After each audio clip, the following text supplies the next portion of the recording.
Welcome to PH Insight. Know the force behind the flag. Whether it's warships, fighter jets, or the next big defense move, if it matters to Philippine security, it's here.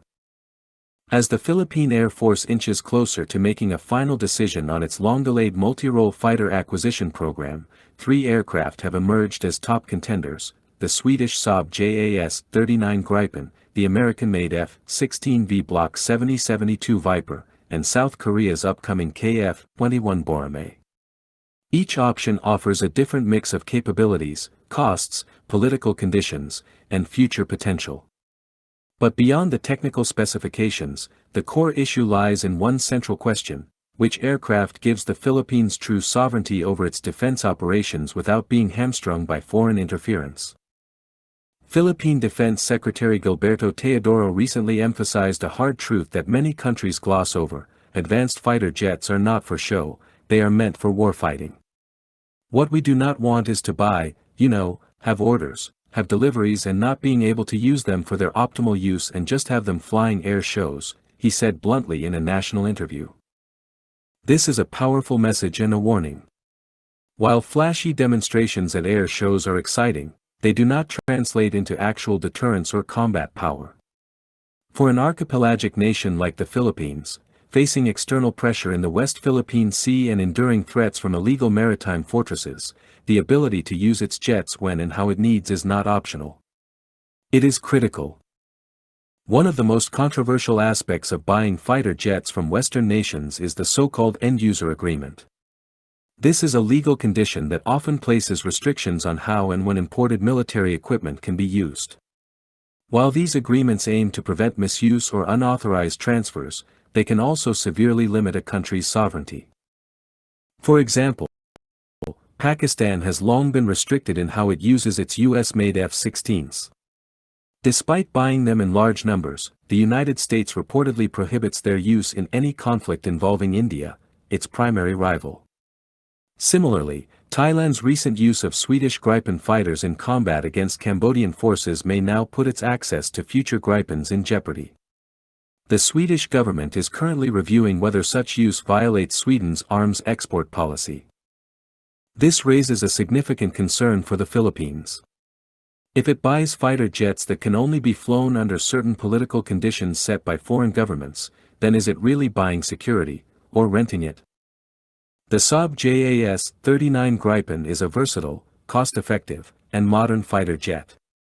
It is well suited for the Philippines in many ways. It is easy to maintain, has low operating costs, and can operate from short or even semi-prepared airstrips, ideal for archipelagic defense. In fact, many defense analysts believe the Gripen was originally the PAF's preferred choice for the MRF program. Technically, the Gripen offers strong multi-role capability. It supports advanced radars, precision-guided munitions, and has an excellent air-to-air combat record in simulations. It also boasts superb electronic warfare systems, making it a true, smart fighter. However, the issue is not about performance, it's about politics. Sweden is a neutral nation with strict arms export controls.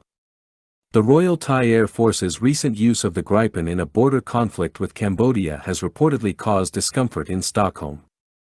The Swedish Foreign Ministry is now evaluating whether it will continue allowing sales of the Gripen E/F variant to Thailand and potentially other countries like the Philippines.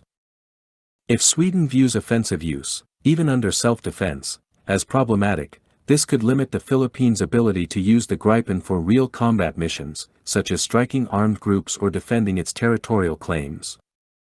The F-16 Fighting Falcon is one of the most widely used and combat-tested fighters in the world. The latest variant, the Block 7072 Viper, features modern upgrades like an AESA radar, improved avionics, better survivability, and compatibility with the full suite of NATO standard weapons. If the Philippines is looking for an aircraft with a powerful track record and strong logistical support, the F-16V is a logical choice. Moreover, acquiring F-16s would further deepen military ties with the United States. Given that both countries are treaty allies under the Mutual Defense Treaty, MDT, this partnership could be strategically advantageous. But once again, the end-user limitations surface. The U.S. government often retains strict control over how and where American-made weapons are used. The Philippines would likely be required to seek approval for major combat deployments involving the F-16s, especially in politically sensitive operations. This risk was evident in Pakistan's case and is widely understood by countries in Latin America, the Middle East, and Asia that have seen sudden cuts in spare parts, ammunition, or upgrade access when they made military decisions Washington disagreed with. Would the Philippines face similar issues if it needed to use its F-16s in defense of islands in the West Philippine Sea? Enter the KF-21 Boramae, South Korea's ambitious next-generation fighter project. Jointly developed by Korea Aerospace Industries, KAI, and Indonesia, the KF-21 aims to be a 4.5+ generation stealth-capable multi-role fighter that will serve as South Korea's indigenous alternative to the F-35. Although still in the testing phase, the KF-21 already offers compelling reasons for the Philippines to consider waiting a few more years. Technology transfer is more likely with South Korea, especially given the existing defense cooperation between the two countries. The aircraft will be designed with greater operational independence, meaning it is less likely to be tied to overly restrictive foreign policies. The cost is expected to be competitive, and Korea may offer favorable financing terms or joint production deals to friendly nations like the Philippines. In addition, South Korea has a track record of supporting its allies without heavy-handed interference. The Philippines has already acquired Fa-50PH light fighters and naval assets from South Korea, without the political baggage often seen in Western sales. The downside? The KF-21 won't be fully operational until around 2028 to 2030. If the PAF needs a frontline multi-role fighter now, the KF-21 is not yet ready to answer the call. This leads to a difficult strategic question: should the Philippines wait for the KF-21, or accept the political compromises of a Gripen or F-16 now? If the primary goal is defense self-sufficiency, then investing in a platform that allows true operational freedom is vital, even if it means waiting a few more years. In the meantime, the PAF can expand its fleet of Fa-50PH fighters or upgrade them to Block 20 standard. Invest in ground-based air defense systems or maritime strike missiles. Strengthen radar, surveillance, and command infrastructure in preparation for the arrival of a full MRF squadron. On the other hand, if the threat environment escalates rapidly, say, in the West Philippine Sea, the country may not have the luxury of time. A stopgap purchase of lightly restricted jets could still be necessary to project immediate deterrence, especially against increasingly assertive foreign powers.